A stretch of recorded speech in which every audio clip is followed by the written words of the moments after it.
YouTube channel मेरे साथ देश की बात करना।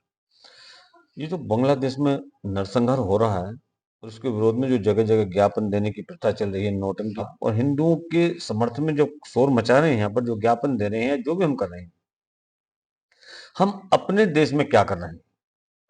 जितनी भी हमारे यहाँ पर हाई राइज सोसाइटीज हैं या जितने भी घर के अंदर में डोमेस्टिक हेल्पर्स हैं, वो कौन है? वो तकरीबन तकरीबन 80% बांग्लादेशी ही आप लोगों के घरों में काम कर रहे हैं। किसी भी सोसाइटी के अंदर देख लीजिए, जितनी मेड्स आती हैं वो 80% बांग्लादेशी हैं।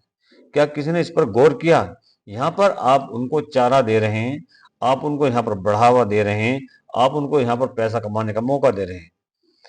अगर कुछ करना है तो सबसे पहले आप लोगों के जो घरों में मेड्स हैं या जो और डोमेस्टिक हेल्पर्स आपके यहाँ पर काम कर रहे हैं, आप पता कीजिए कि वो कौन है, और अगर वो बांग्लादेशी है तो सबसे पहले आप उनको अपने काम से हटाइए, जो कि सबसे ज्यादा जरूरी है। उसके बाद में आप वहां के लिए आवाज उठाइए। जो हमारे प्रधानमंत्री है वो ऐसा नहीं है कि कुछ नहीं समझ रही है, सरकार हमारी कुछ नहीं समझ रही, वह अंतर्राष्ट्रीय कुचक्र जो रचा गया है हमारे देश के खिलाफ, देश के सरकार के विरुद्ध में, खिलाफत में, वो उसको बड़े अच्छे तरीके से समझ रहे हैं। इसलिए सरकार के सामने आप ज्ञापन दो, चालीसा पढ़ो या ढोल नगाड़े बजाओ, मोदी सरकार तुम्हारी अपेक्षाओं से कहीं ज्यादा जगी हुई है।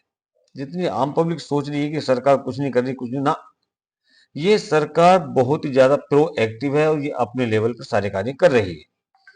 बांग्लादेश के मसले पर मोदी सरकार जितनी सक्रिय और एक्शन में है, आप लोग उसका अंदाजा भी नहीं लगा सकते। तुम्हें इस विरोध प्रदर्शन और ज्ञापन आदि से कुछ भी मतलब नहीं है। तुम लोग सिर्फ अपने राजनीति चमकाने में लगे हो। जो जितने भी लोग हैं जो ज्ञापन दे रहे हैं, जो धरने प्रदर्शन कर रहे हैं, हनुमान चालीसा का पाठ कर रहे हैं, जो भी कर रहे हैं, ये सिर्फ अपनी अपनी राजनीति को चमका रहे हैं।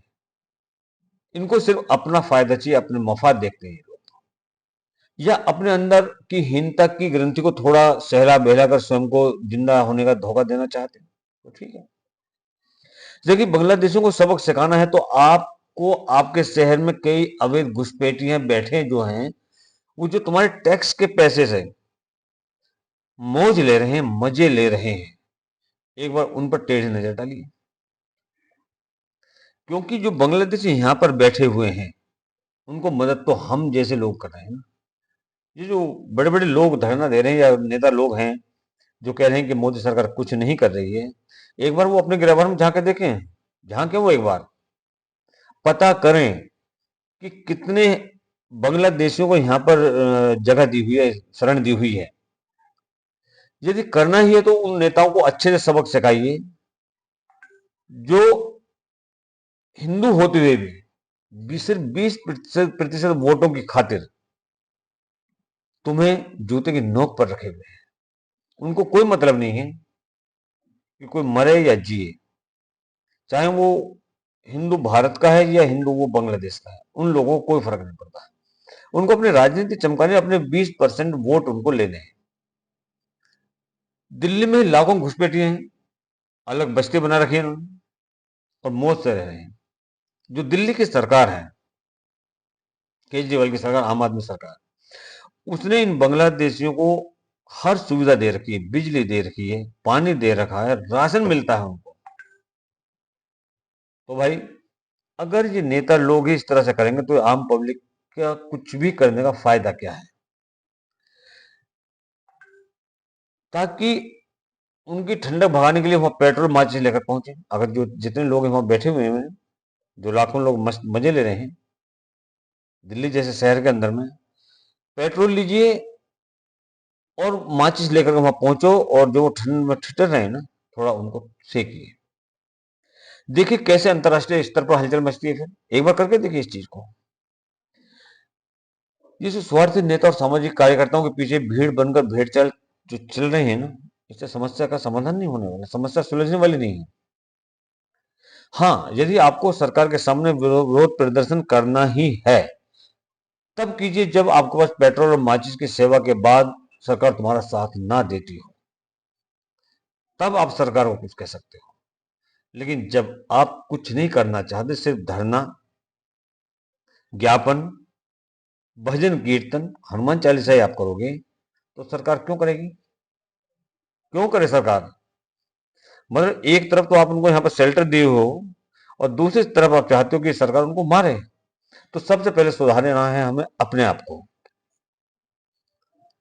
वरना फिर आप यूं ही इमली की पत्तियों पर गुलाटी लगाने किसे केवल औरों का मनोरंजन मनोरंजन होना करते रहिए, हासिल कुछ नहीं होगा। अगर आपको हासिल करना है तो सबसे पहले आप अपनी तैयारियां मुकम्मल कीजिए। जो बांग्लादेशी, जो रोहिंग्या यहाँ पर बसे हुए हैं, जिनको नेताओं ने यहाँ पर बसाया हुआ है, फर्जी आधार कार्ड उनके बनवाए हैं, उनको राशन, बिजली, जगह, पानी, सारी सुविधाएं दी जा रही हैं। सबसे पहले उसको रोकना हमारा कर्तव्य है। उसके बाद बांग्लादेश के मुसलमानों के खिलाफ कुछ बोलिए, उन लोगों के खिलाफ बोलिए जो आपके बच्चों के हिस्से का राशन, पानी, बिजली, हवा, कपड़े और जमीन पर अधिकार जमा करके बैठे हैं। सबसे पहले आप उनको जगाइए, उनसे अपना पीछा छुड़ाइए। उसके बाद में ही सरकार आपके साथ में खड़ी होगी। अदरवाइज सरकार अपने लेवल पर अपने ढंग से इसके ऊपर कार्रवाई कर रही है। धन्यवाद। जय हिंद, जय भारत।